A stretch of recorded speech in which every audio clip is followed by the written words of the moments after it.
It's like, how does that happen?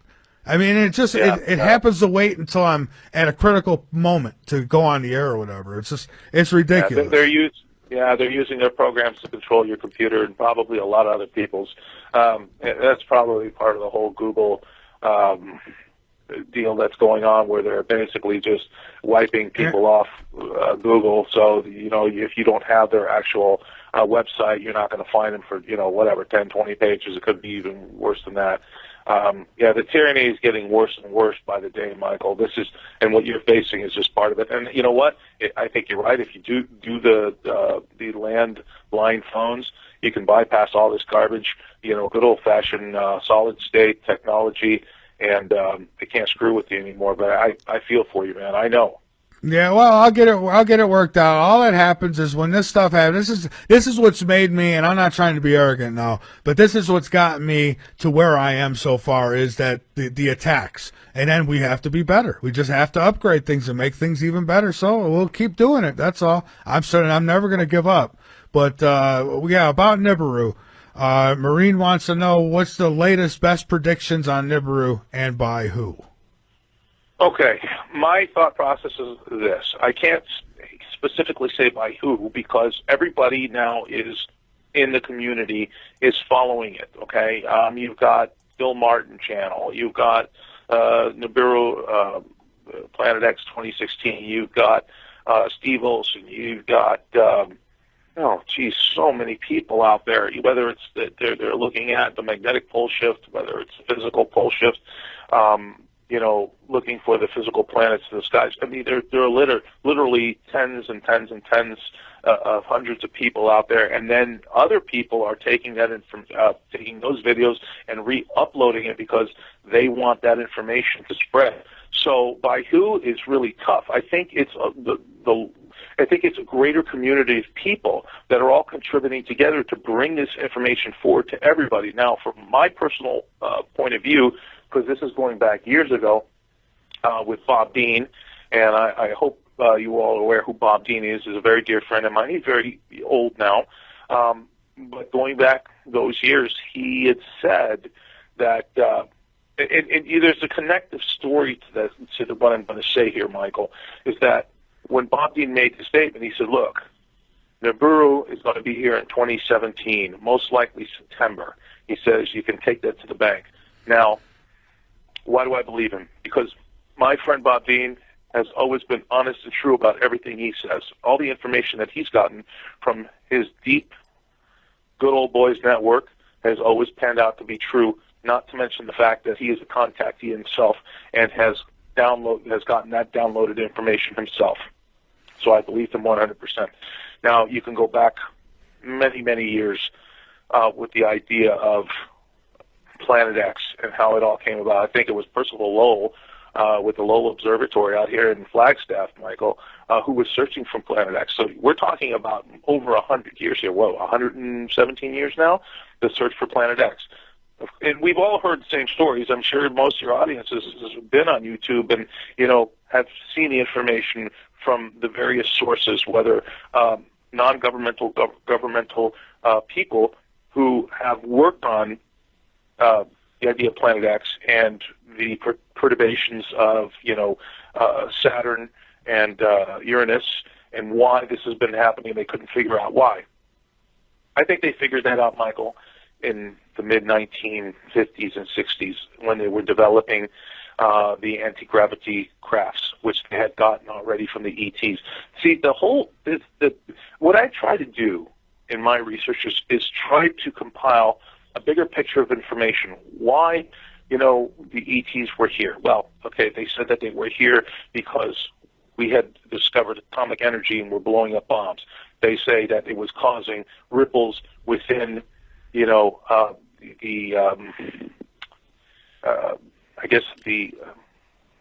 fabric of time, maybe? The fabric of time structure that would affect many, many other planets. So they came here to talk to us, to reason with us, say, hey, look, you're just getting out of your crib and you're growing up. You might want to understand what's going on, and if you do this, this is what's going to happen. And of course, as ignorant children want to throw a tantrum, saying, no, No, I have to do it my way. So we continued our stupidity down this road of destruction. And they basically laid out a course of timelines for us, that if you continue down this road, this is what's going to happen. Now, even going back much further in time, I think the great prophets had already foresaw this time. Mother Shipton, with her predictions, I hope everybody's aware of what she had said. This is supposedly, okay, there's been many theories on who Mother Shipton was, but how could you be so descriptive and accurate in the, I guess, poetry that Mother Shipton put together? They were talking about exactly through the times we're living right now. Nostradamus, of course, a great and famous figure throughout history for predictions. Seems to be that he's been pretty accurate throughout the ages. Even some people saying predicting 9/11. I don't know if that's absolutely true, but of course he had to work what's the word here? He had to use, not soliloquies, that's not the correct word, but like a certain sort of ideograms, so he would not be suspected of being a heretic because of knowing the future, because he would have been called a witch, in essence. Of course, there was the great Edgar Cayce, who said, someone asked him particularly, what does our future hold for us in the far years in the future to come? And he said, well, in the beginning, in the early part of the 21st century, there would be a pole shift. Many great upheavals would happen, land masses would rise, land masses would fall. But as we move forward through time, Michael, there have been more and more and more people who have had these visions, okay? All saying and predicting the same thing, in essence. Yes, with little changes here and there, but how could, this is the thing you have to look at. You say to yourself, how could all these people throughout time have all these messages of these massive changes taking place and increase and all be so closely related? What is who and why is this message being brought forward? The message here, Michael, in essence, is change. The problem with most of humanity, Michael, is they fear change. They don't want things to change. Hence, why have the elites have control over us for so long? This has been millennia. This has just been 100 years or 200 years. This has been going on for thousands of years. Well, because the elites they figured it out, and they came up with the excellent plan. It's like, keep the sheeple comfortable, and they'll never think twice about it. Basically, right. Yeah, it's just like the rat. If the rat's got food and shelter, the rat doesn't take, everything's normal. They always expect themselves to be on top, so they always want the game to be the same. But what's changed is the frequency and attitude of the human race.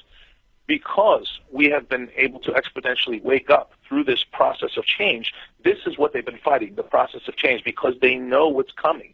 And this basically, their last chapter has been written, and now our chapter is being written. It's the second volume of Planet Earth, Humanity, Volume 2. Theirs is being closed out, and ours is being open. And this is what they fear, because they fear loss of control. What they have, how they have had us captured for so long. This is their fear. Now, this can end very badly, or it can end in a way that humanity can go through this process without, again, being completely wiped out. Because remember, they still have control over all these nuclear weapons, Michael. At any one time, any one of these psychopaths, sycophantic, pedophilic sickos can get to somebody who can push a button and, start letting these nukes go off. Now, I don't think it's going to get to that point. I don't think it's going to happen, but it's a possibility.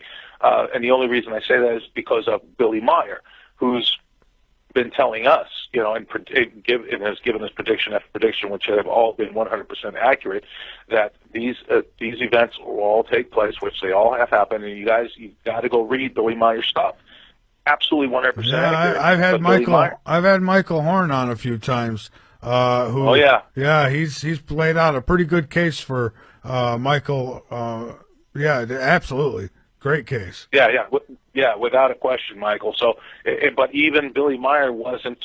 They told him not to talk about, and he still hasn't brought it forward. And I don't know if Michael Horn has, because I spoke with Michael many times. And you know, we had our differences, but Michael's right on, straight shooting guy, and I appreciate that about him. But even even Billy wasn't allowed to talk about certain events that were going to take place. And that meaning, I believe, you know, the binary system, Planet X, you know, we all refer to a single planet or binary system, but I think that they wanted us to face this event, you know,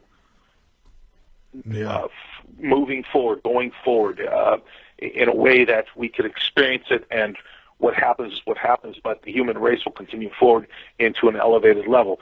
So you have so many people, many famous people, and some not so famous. You know, a lot of people I met at the UFO congresses throughout the years had the same exact experiences.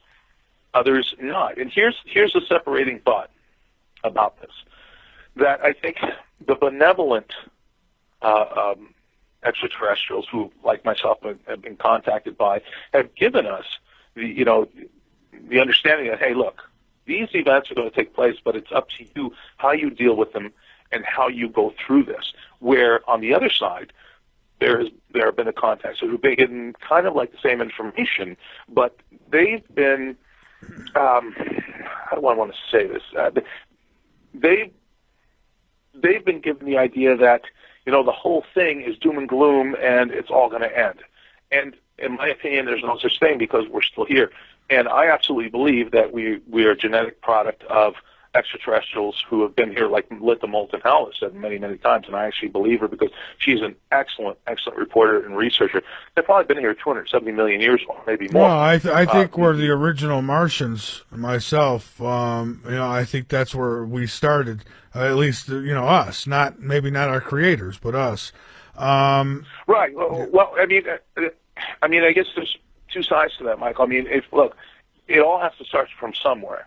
And you know, Lloyd Pye, I mean, if did you ever get a chance to interview him? I wish I had. I tried to get him on before he passed away, but the guy was brilliant.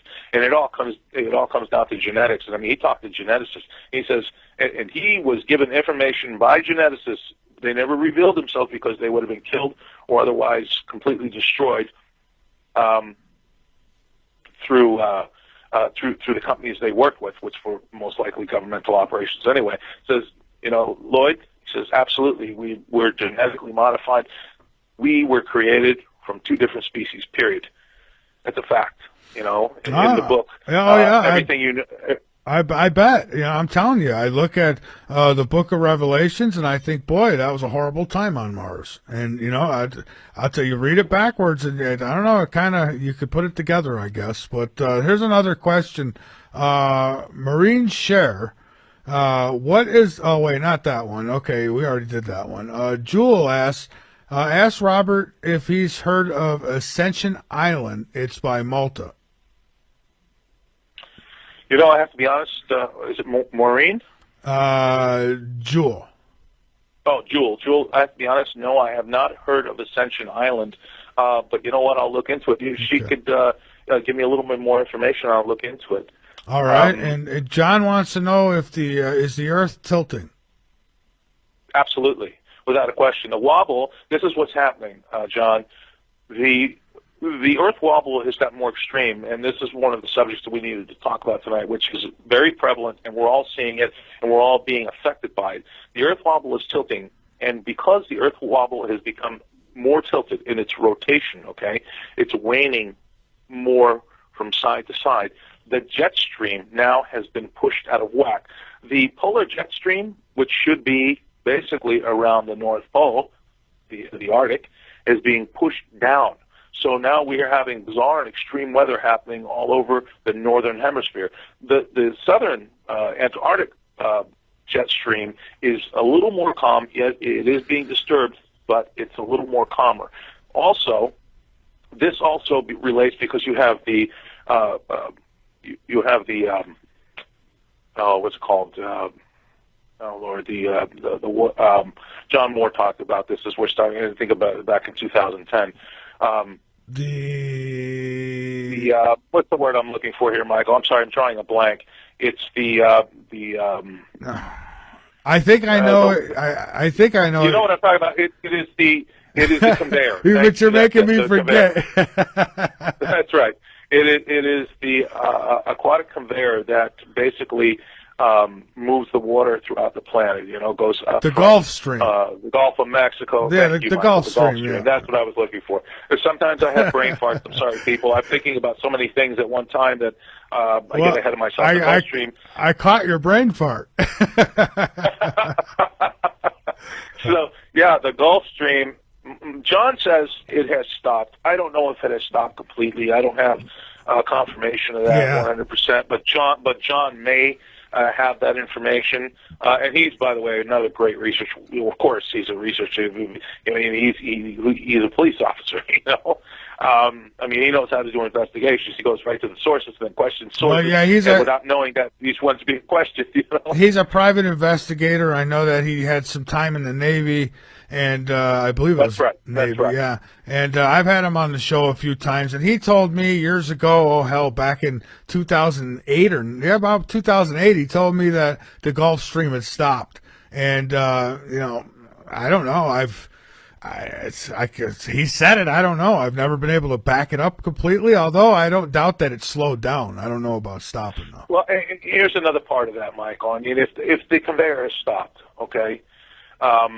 The Gulf Stream has stopped, and our magnetic pole is shifting drastically. That would account for so many of the aquatic life that we are seeing washing up on shores all over the world. There would be no other question. There would be no other answer to that, simply because of this. All of the aquatic species and mammals have magnetite, you know, in the tip of their noses or slightly towards the forehead. Of the mammals, which basically guides them and gives them their migratory patterns. This has because the magnetic shift is taking place. They're losing their bearings and don't know where they're going. And you've had beaching after beaching of whales and dolphins, massive fish kills. There would be no other explanation for this. They can't find their migratory pattern, so they're washing themselves up. Okay, so this is causing devastations in the oceans. Well, there is other possibilities now. There is sonic weaponry that I know the Navy uses, and I agree with that, Michael. I agree with that, but that's probably less than 1%, in my opinion, because this is happening worldwide. But it could contribute in some way, right? Absolutely. That's why I said it's probably about 1% of a contributing factor to that, in my opinion. And then of course, you also have. Yeah, then there's the Fukushima radiation and stuff like that, too. I was just going to say that. I would haul ass out of the water, too. Yeah, no. And that's a big contributing factor, but I think it's more localized to the Pacific. Well, get this. A half-eaten shark was found on the beach. I forget what beach. It was in Florida, I think. I think it was in Florida or California, but a half-eaten shark. So, I'm thinking, boy, the food chain must be getting pretty shaky out there when they start eating each other like that. Yeah, absolutely. There's no question about it. As the food gets more scarce, they're going to look for anything they could basically get a meal from. Oh yeah, that's what I tell people. I'm telling you, me personally, I won't go in the ocean no more. I used to. I won't no more because every time I see people running out there and playing in the water, I'm thinking, oh God, I hope they don't get bit by a shark because I don't want to deal with that, and I'd have to. Well, and right? Michael, there have been more increased shark attacks, dog attacks. All kinds of attacks from non-predatory and domesticated animals. I mean, this is going on almost on a daily basis, but of course, it's never reported by the propaganda mainstream press.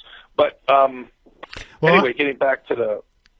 Yeah, well, let me ask you this, because this kind of ties right in. And let's see, BR1 says... Can you ask your guests how the wobble of the Earth affects the weather so we can all be informed? Well, I guess the wobble of the Earth, if it is wobbling, that would affect the weather. I don't see why it wouldn't. Well, it's right. It's the jet stream that I was getting to that is affecting us tremendously.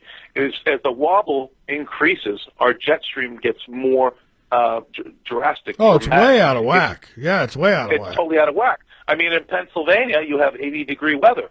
I'm here in Arizona, Michael, and it's still in the 50s. Okay, so we've been warm all year long. I mean, it's like I feel like I've been living in Florida, not South Carolina here. And there you go, Michael. Because what's happening is because the patterns. I mean, look, in I think it's Afghanistan or Pakistan. People are under 10 feet of snow. Now, when has anybody heard of Pakistan and Afghanistan getting 10 feet of snow, where people have to dig themselves from out under their house to get out? It's just it hasn't happened. These are extremes that have never taken place. I mean, you have snow in Vietnam. How is that possible? It's on the equator. None of these things should be happening. They are. Why? They had the wobble. They had blizzard warnings yesterday in the upper levels of Hawaii.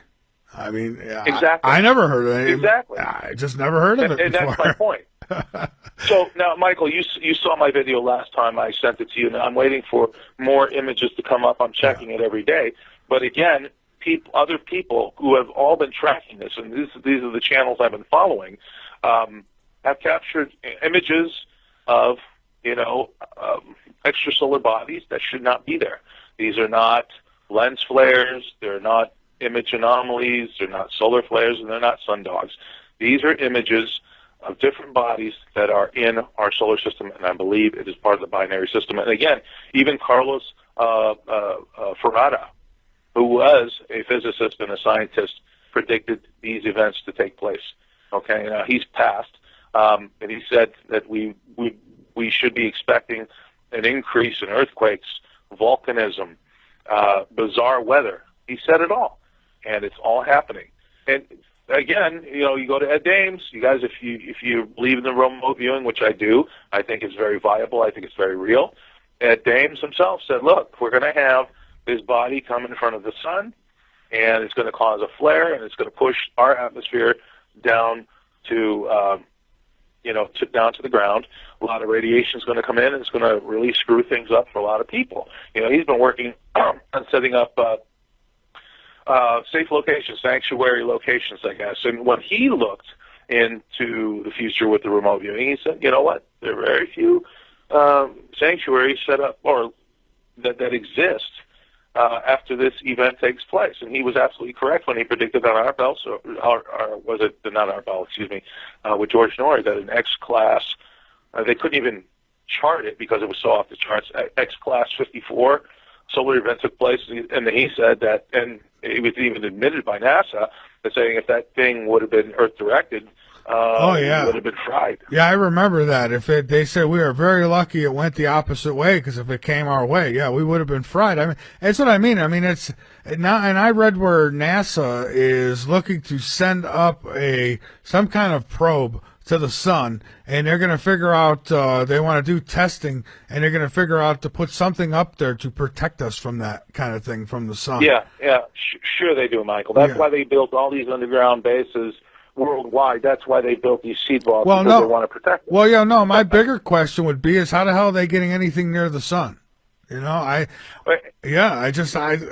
think that anything we're building here would melt, right? I would think. Well, it's cold. Space is very cold, minus, 270 or 80 degrees. I don't remember the exact numbers. And then, of course, the sun. But if that heat could get to us, some 95 million, you would think that. Well, 93 million miles, Michael, no question about it. But remember, we have an atmosphere, so when those protons, electrons, and neutrons are hitting our magnetosphere, they're heating up the magnetosphere and penetrating that heat. So that's why we feel the effects of it. But you got to remember, it's like it's when you're in space, if you're facing the sun, and let's say it's a satellite, SOHO, it's facing the sun. It does have protective shielding, right?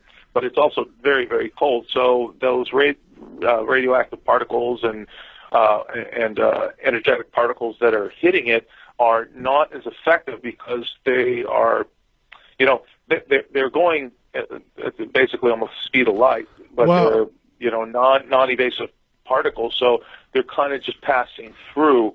It's not like it's actually being hit by plasma or an actual solar flare where it can actually cause that instrument to melt. Well, then my next issue would be, okay, so NASA's getting ready to send something to the sun, then I'd have to ask what has already been around our sun. I've seen stuff. I've seen the video. So have I, Michael. And it's so not fake video. I know it's exactly real. What you're talking about. Yeah. So something's been up there. It looks like drawing energy from the sun almost. So I don't know. Yeah, that vortexual ball that was, basically sucking in the heliosphere of the sun, drawing it in. God knows if that was a craft, or a planet. Some say the sun's a Stargate, and that stuff could come and go from there. I don't know. I mean, I there's crazier things that have turned out to be true. So I'm not a stone thrower these days. But yeah, me either, Michael. I'm not a stone thrower. I give everybody their due diligence.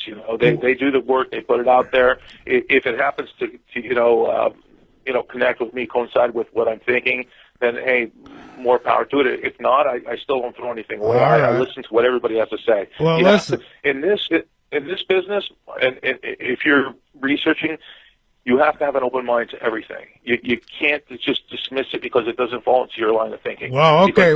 You put yourself in a tunnel. Well, listen, we've got to take our last break, and when we come back, I got more questions from the listeners, and I'm sorry the phones aren't working, folks. Skype has it off for me, apparently. But we'll, as far as you saying never throwing stones, well, I got one for you when we come back that I'll throw to you from one of the listeners. So hang on with me. Let's take this last break. This is Late Night in the Midlands. I'm Michael Vera. I'm a little ticked off about that. I knew it. They gave me an update. I knew it. Didn't I say it at the beginning of the show? I says, I hope the phones will work. They updated me. Things were working too good. Oh, let's give them an update. I'm about to go off on Skype tonight when this show's over. I will penetrate their artificial intelligence, and I will get to somebody's throat tonight, I promise. This is Late Night in the Midlands. I'm Michael Vera. We're going to take this break, and then we will be back. I said, let's get back to it. Now, here's the question, Robert, that I'm going to throw to you. Now, remember, I says I'm good with just about everything, but this is that one thing that I can't come to terms with, but here it is. Give it to me, Michael. Do you know anything about the flat Earth connection with rogue planets? All yours. Okay. To be honest with you, I don't know anything about flat Earth, and to give my personal opinion, I think that flat Earth was perpetrated by the deep state in order to throw confusion into the mix of what we're trying to research. It is a disinformation tactic in order for people to latch on to something that is not true, and again, cause distraction. Michael, that's my personal opinion, and to attest to that, look, I think most all of us have been up in an airplane. You look out the window, you're 40,000 feet up. You can see a curvature. It's there. It's not an illusion. No, wait. You sure they're not trick windows? Right. The airline industry could be in on it too. Right. I'm just saying. Hey, Michael. You know what? Here's something. I sent you a couple of songs because I'm an artist. I'm a musician. In my studio, I have a recording studio as well. And I sent you a couple of tunes. I'm going to say this. Michael, those two songs, I believe I sent you Guitar Blues Man and Remember. These are all original songs, and I have a lot more. For everybody who contributes to, and listen, I'm not doing this because Michael asked me to, okay? I'm not doing this. For anybody who contributes to Michael's show tonight, Michael, send them a copy of the tune, email it to them, man. If they like it, they want more, they'll get them from me for free, okay? I'm a musician. I'm an artist. I love to share, just like I'm doing with you tonight. To share my thoughts and ideas on the research that I have done, brother. Well, thank you. I appreciate that. Every little bit helps. I mean, like I said, I know of a guy who was bringing in $60,000 a month, and and he's not here no more. He went bye-bye. But boy, I mean, I couldn't imagine. I mean, see, $60,000 a month. I mean, and you don't even have to tell the truth. You just got to throw out theories, and unbelievable. So all we're asking is just I'd like to make 2% of that, 5% of that. Right. Well, and look, because I've been where you've been, and I like you. I never asked for a dime. By the way, Michael, I was mostly paying out of my pocket. That's when I had my business to do what I was doing because I was so passionate. The first couple years, that's Yeah. what I did. It was all out of pocket, and I just can't do that no more. It's No, and people don't understand that until they're on this side of the coin. And look, everybody who's involved in this, I think, understands how tough it is when you're fighting an uphill battle. You're fighting a machine that has unlimited resources and funds, and the ability to attack people in from so many different venues and areas. They just don't understand how difficult it is, Oh, yeah. and believe me, I know, I sympathize with you, Michael. And that's why my heart goes out to you. That's why I say, you know what, guys, if you want to listen to my music, I'll give it to you for free. Just contribute to Michael. And this is all great blues stuff. And Michael, I'll send you all the stuff I got. Send it to you. People want to contribute, you get the whole album. It's yours free. Just contribute to Michael's show, please. I appreciate that, Robert. Thank you. And I want to get to. You're welcome. I want to get to some more questions here. So Ruth asks, "Is the ocean turning red?" Well, that's okay, Ruth. It's not that the ocean is turning red, but what's happening is that the red algae is being. What's happening is that the red algae is being bloomed. Okay, the acidity in the ocean levels are turning acidic instead of alkaline. And for instance, in Australia, the Great Barrier Reef is being completely bleached, but that's not, turning red. It's the red algae blooms that are being seen now all over the planet. This has been happening since, 2000.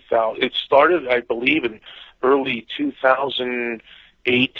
We saw little pockets of it, but now it's really blossomed. In China, the Yangtze River turned completely red, and I think, Michael, that was in 2015, and this has been happening more and more periodically and sporadically all over the planet. So yeah, it is happening, but the acids, the oceans are turning acidic.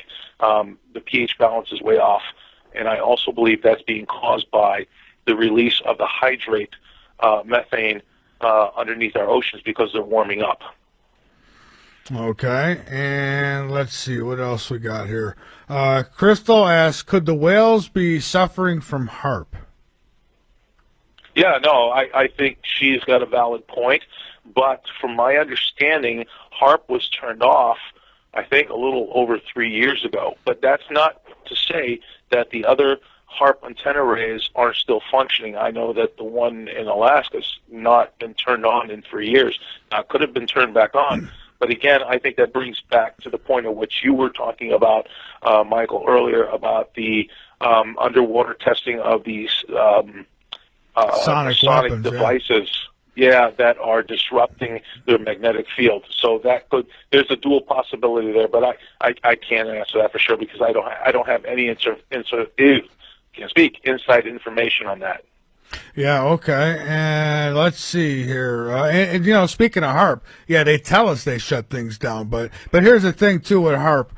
I don't see why they wouldn't shut it down because they've got so much better technology now. They've got stuff in space that could do 100 times what HAARP could have done, right? So, I mean, the HAARP is the simple idea of it is that it's an ionic heat distributor. Well, in other words, it heats the ionosphere. They redirect that energy down onto the planet and cause supposedly disruptions with earthquakes, even volcanic activity. Michael, I don't know how far I ever really went into that belief system of that. I mean, the possibility is absolutely true, but I never saw direct and clear evidence of that, so I don't know.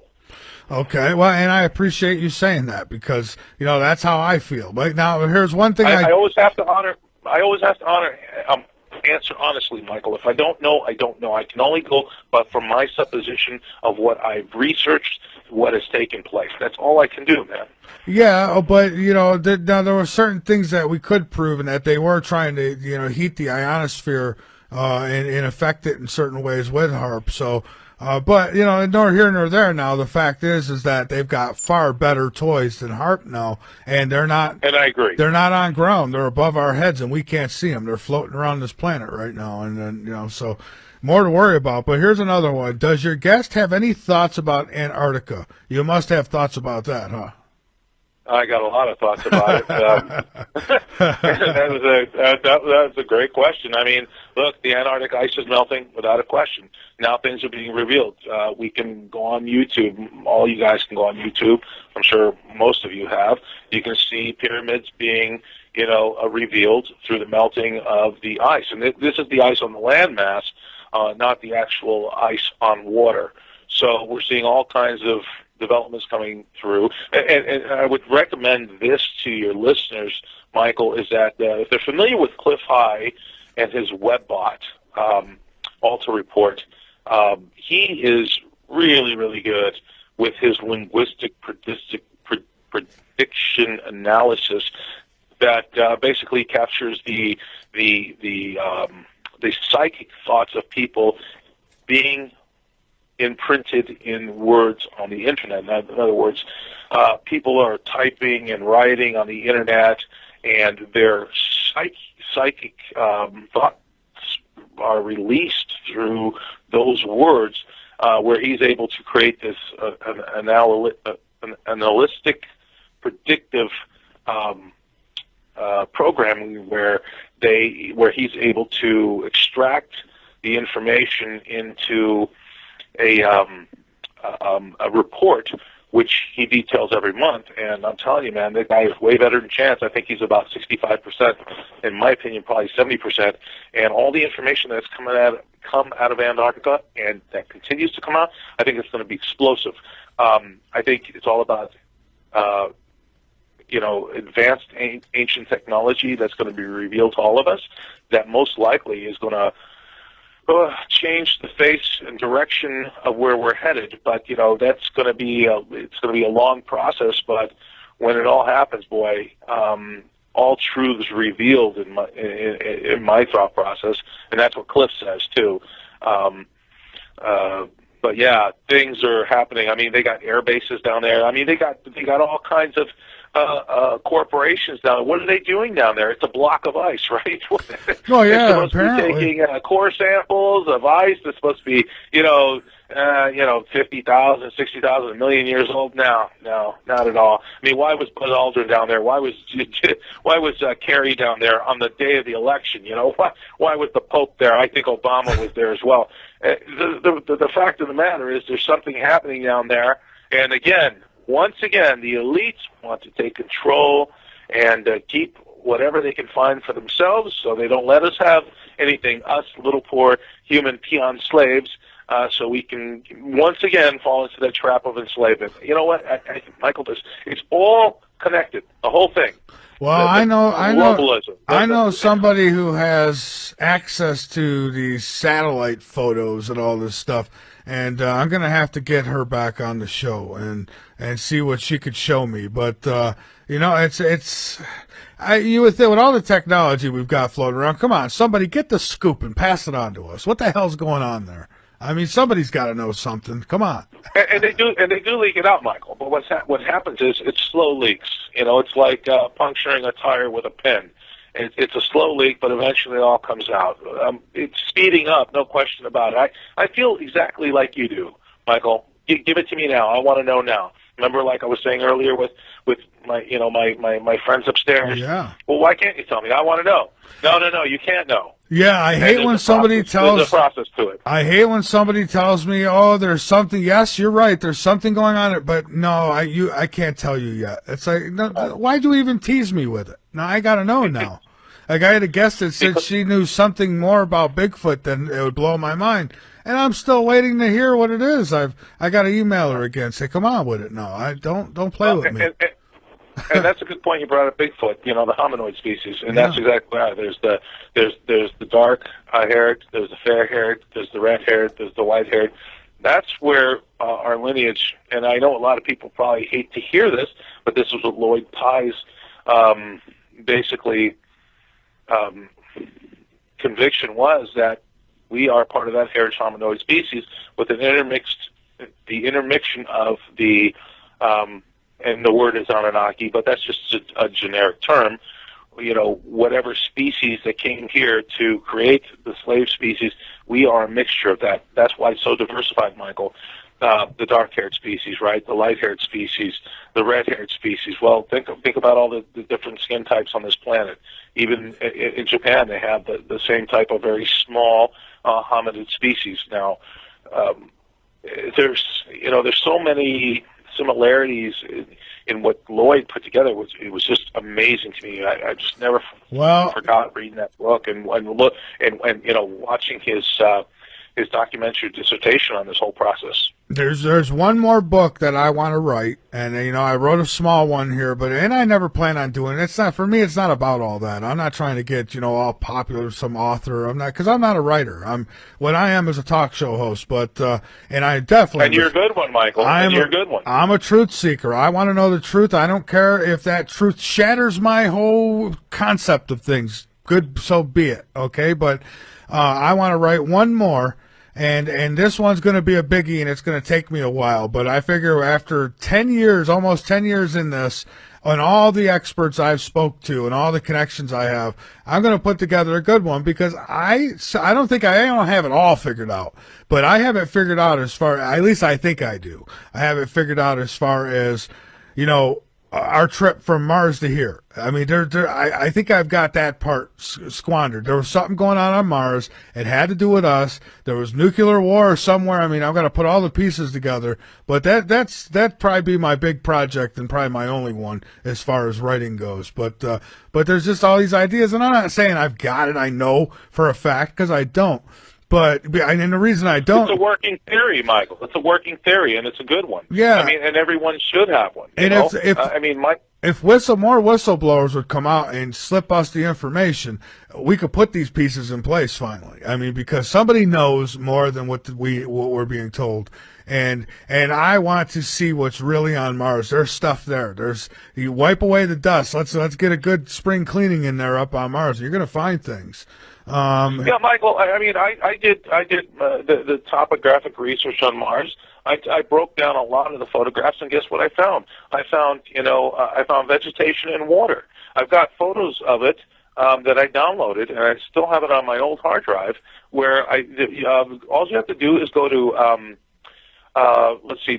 Nicholson Crater. You can look this up for yourself, Michael. It's there. Go to Nicholson Crater. All right, and when you bring it up, it's a very large crater, and if you go to the, just scroll up to the top part of Nicholson Crater, and then blow that part up, blow it up as large as you can without distorting, of course, the photograph. You'll see a very dark bluish area. It would be very small, but dark bluish area with this greenish, coloration around it. And if you have very good graphics on your computer, on my Mac, I was able to blow it up, and there's these two lakes with all this green vegetation around it. I showed it to my friend Bobby, and he says, yeah, I mean, that's nothing new, Robert. He says, but most people, when you show them this stuff, they think you're cuckoo or you're out of your mind. I did that, oh, God.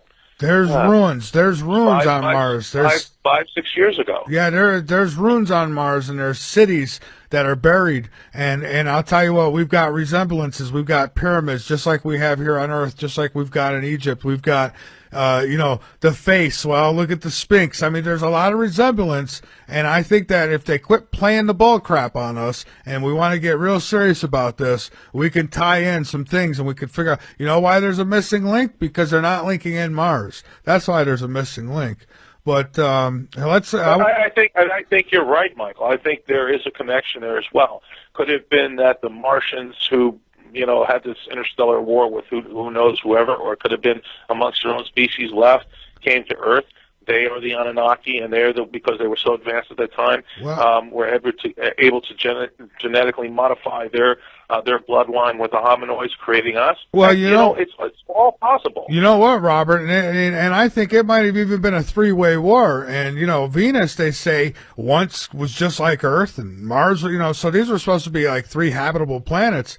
And it would seem to me that Venus lost. Venus is, by the way, Venus is the only planet in our solar system which rotates in a clockwise rotation. We all rotate in a counterclockwise rotation. So who's to say that Venus wasn't kicked out of another larger orbiting body that simply got caught up in the sun's gravitational pull and was created as as now we know it as the first small body in our nine planet solar system. So we don't know. See, this is the thing, Michael. There's so many unknowns, and the more we learn, the more we don't know. Well, that's why I always keep my mind open to everything. And again, I know we don't have that much time left, but here's I do have some more questions too when you're done that I want to get to, so we could give quick answers if possible. Either way. Okay, let's do it, Michael. Let's knock them out as quickly as we can. Okay, the next one was, do we need prepper supplies 1 month and off-grid power supply?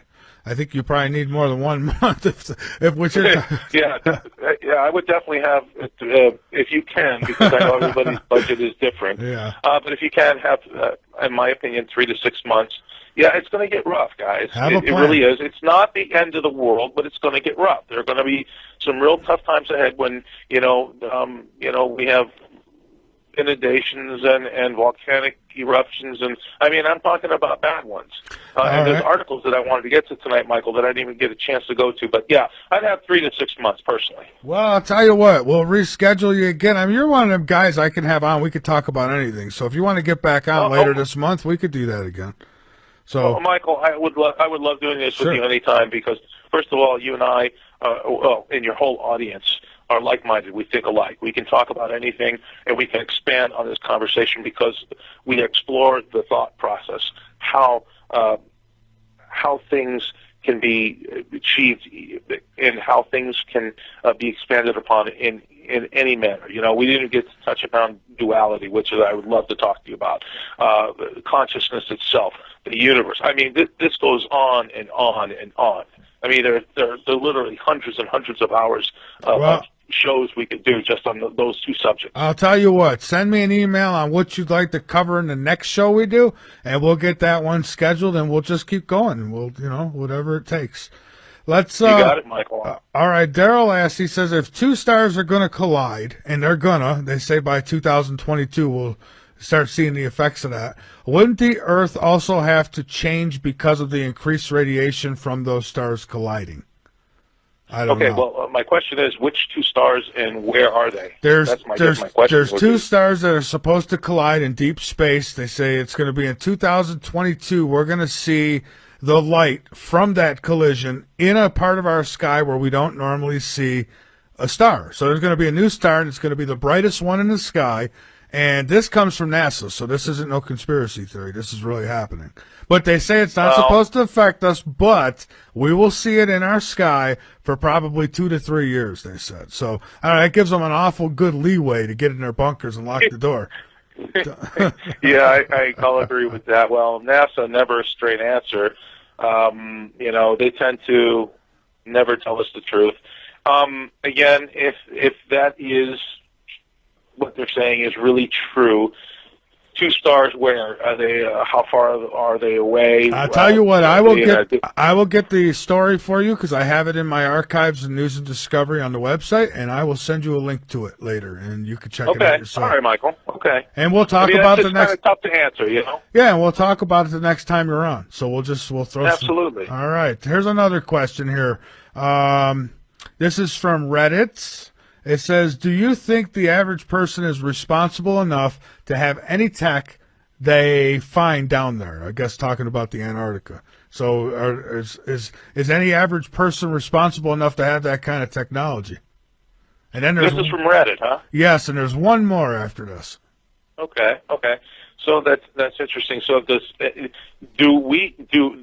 Reddit asking that, do we think that there's any person responsible enough to take that technology and advance it into our society where it will advance and make our society better? Or do they think that we are just so irresponsible that we don't have the ability, because we're so-called children by the elites, that are just not ready to handle that?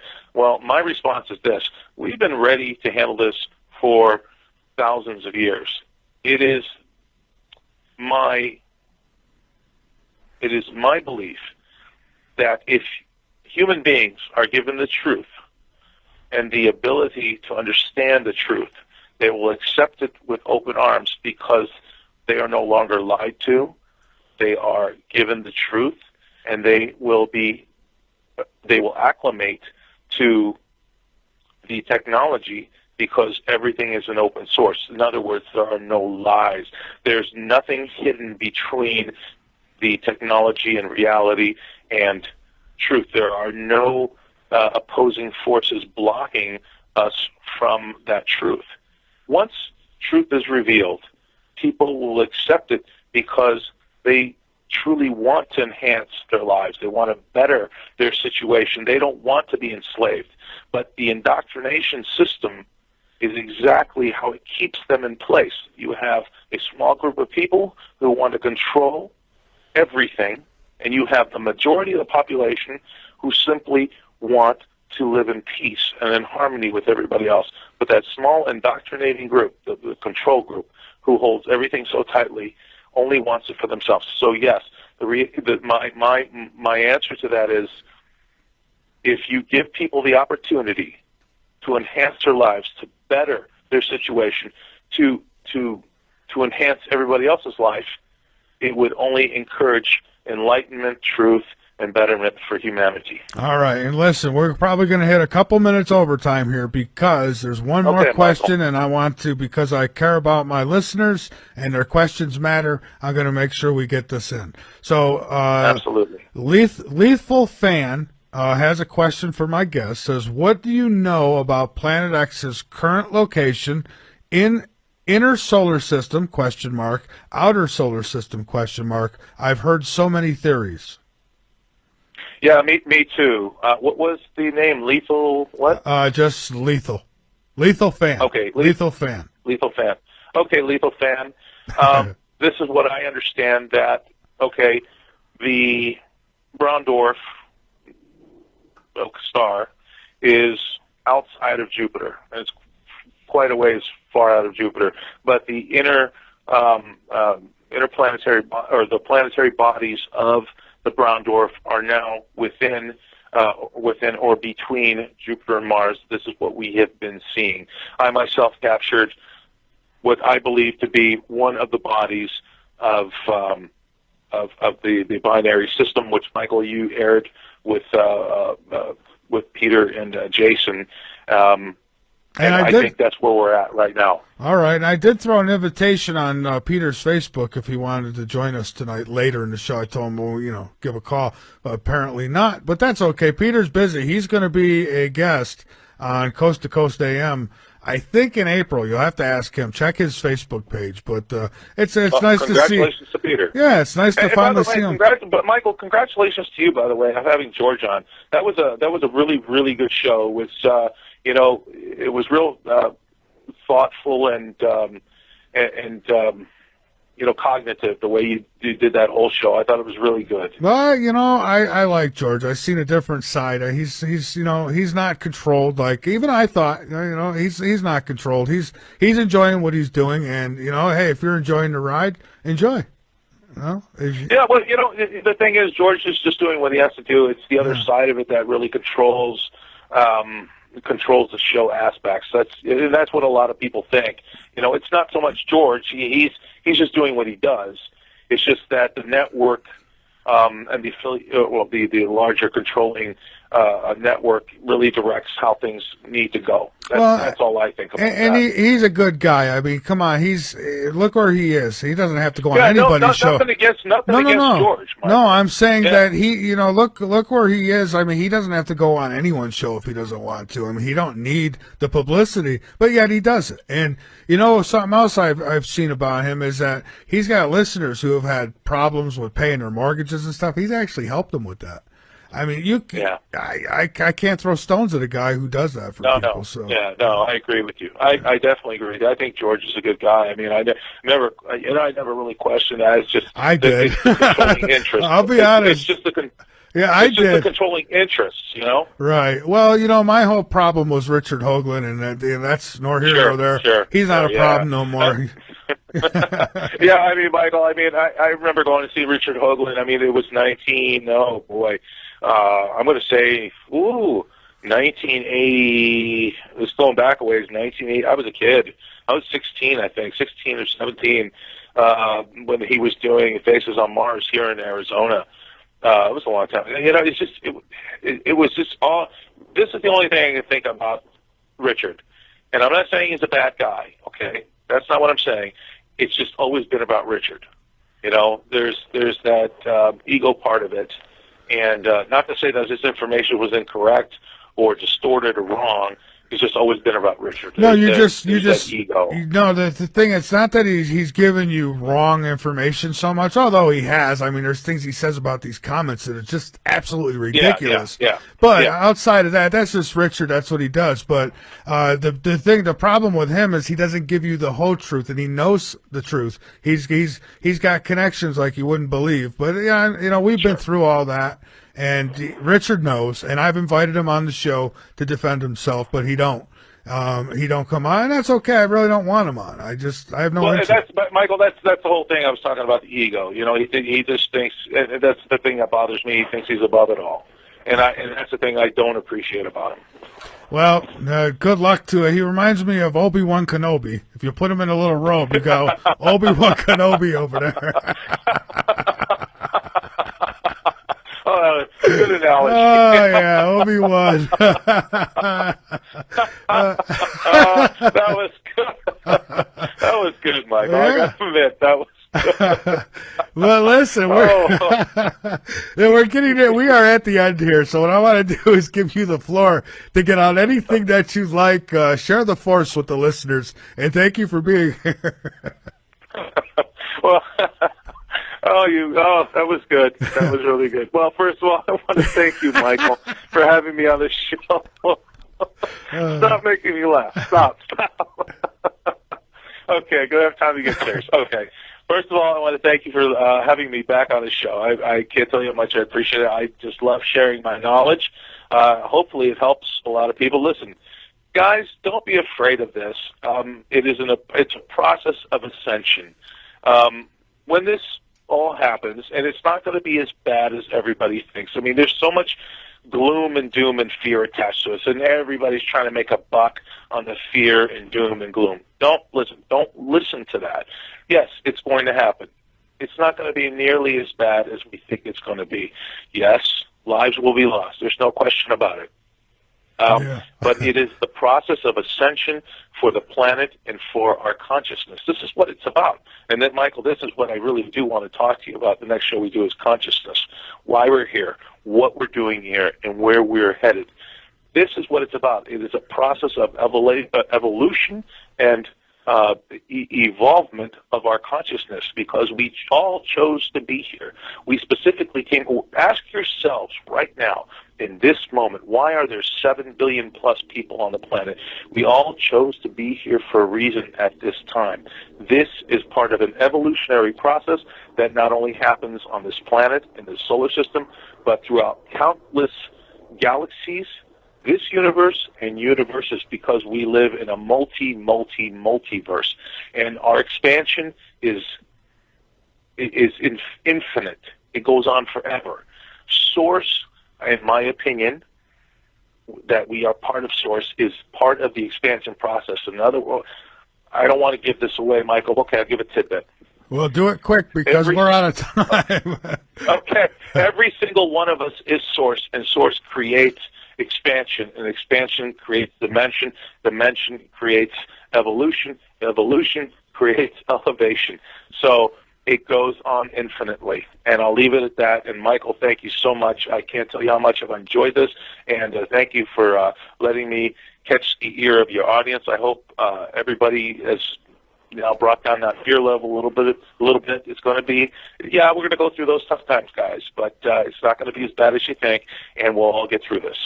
All right. Well, just turns off, so I lose everything I was working on. It's like, how does that happen?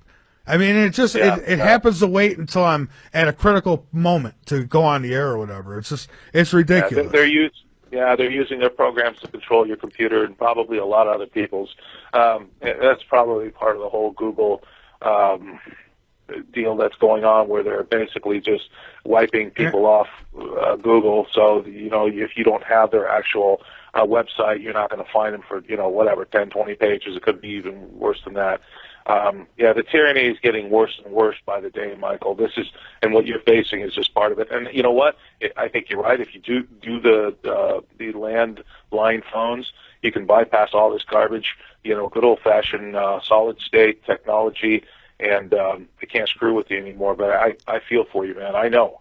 Yeah, well, I'll get it worked out. All that happens is when this stuff happens. This is what's made me, and I'm not trying to be arrogant now, but this is what's got me to where I am so far is that the attacks, and then we have to be better. We just have to upgrade things and make things even better. So we'll keep doing it. That's all. I'm certain I'm never going to give up. But about Nibiru. Marine wants to know what's the latest, best predictions on Nibiru and by who. Okay, my thought process is this. I can't specifically say by who because everybody now is in the community is following it, okay? You've got Bill Martin channel. You've got Nibiru Planet X 2016. You've got Steve Olson. You've got, so many people out there, whether it's they're looking at the magnetic pole shift, whether it's the physical pole shift, looking for the physical planets in the skies. I mean, there are literally tens and tens and tens of hundreds of people out there, and then other people are taking that taking those videos and re-uploading it because they want that information to spread. So by who is really tough. I think it's it's a greater community of people that are all contributing together to bring this information forward to everybody. Now, from my personal point of view, because this is going back years ago with Bob Dean, and I hope you all are aware who Bob Dean is. He's a very dear friend of mine. He's very old now. But going back those years, he had said that, and there's a connective story to what I'm going to say here, Michael, is that when Bob Dean made the statement, he said, look, Nibiru is going to be here in 2017, most likely September. He says you can take that to the bank. Now, why do I believe him? Because my friend Bob Dean has always been honest and true about everything he says. All the information that he's gotten from his deep, good old boys network has always panned out to be true, not to mention the fact that he is a contactee himself and has gotten that downloaded information himself. So I believe him 100%. Now, you can go back many, many years with the idea of Planet X and how it all came about. I think it was Percival Lowell with the Lowell Observatory out here in Flagstaff, Michael, who was searching for Planet X. So we're talking about over 100 years here. 117 years now, the search for Planet X.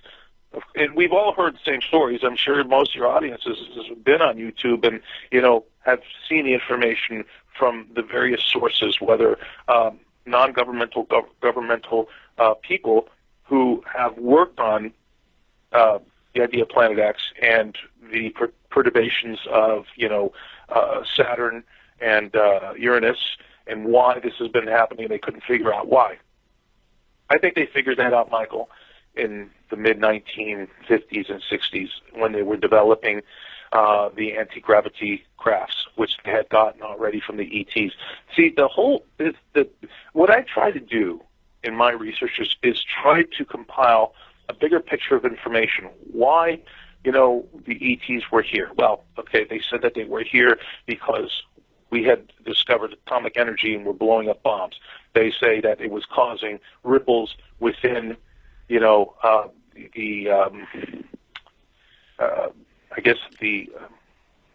fabric of time, maybe? The fabric of time structure that would affect many, many other planets. So they came here to talk to us, to reason with us, say, hey, look, you're just getting out of your crib and you're growing up. You might want to understand what's going on, and if you do this, this is what's going to happen. And of course, as ignorant children, we want to throw a tantrum, saying, no, I have to do it my way. So we continued our stupidity down this road of destruction. And they basically laid out a course of timelines for us, that if you continue down this road, this is what's going to happen. Now, even going back much further in time, I think the great prophets had already foresaw this time. Mother Shipton with her predictions. I hope everybody's aware of what she had said. This is supposedly, okay, there's been many theories on who Mother Shipton was, but how could you be so descriptive and accurate in the, I guess, poetry that Mother Shipton put together, talking about exactly through the times we're living right now. Nostradamus, of course, a great and famous figure throughout history for predictions. Seems to be that he's been pretty accurate throughout the ages. Even some people saying predicting 9/11. I don't know if that's absolutely true, but of course he had to work what's the word here? He had to use, not soliloquies, that's not the correct word, but like a certain sort of ideograms, so he would not be suspected of being a heretic because of knowing the future, because he would have been called a witch, in essence. Of course, there was the great Edgar Cayce, who said, someone asked him particularly, what does our future hold for us in the far years in the future to come? And he said, well, in the beginning, in the early part of the 21st century, there would be a pole shift. Many great upheavals would happen, land masses would rise, land masses would fall. But as we move forward through time, Michael, there have been more and more and more people who have had these visions, okay?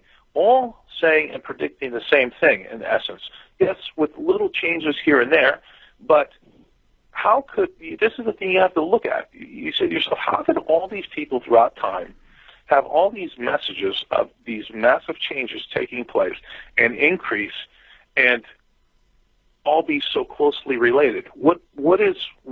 Who and why is this message being brought forward?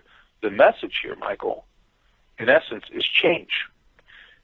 The problem with most of humanity, Michael, is they fear change. They don't want things to change. Hence, why have the elites have control over us for so long? This has been millennia. This has just been 100 years or 200 years. This has been going on for thousands of years. Well, because the elites, they figured it out, and they came up with the excellent plan. It's like, keep the sheeple comfortable, and they'll never think twice about it. Basically, right. Yeah, it's just like the rat. If the rat's got food and shelter, the rat doesn't think everything's normal. They always expect themselves to be on top, so they always want the game to be the same. But what's changed is the frequency and attitude of the human race. Because we have been able to exponentially wake up through this process of change, this is what they've been fighting, the process of change, because they know what's coming. And this basically, their last chapter has been written, and now our chapter is being written. It's the second volume of Planet Earth, Humanity, Volume 2. Theirs is being closed out, and ours is being open. And this is what they fear, because they fear loss of control. What they have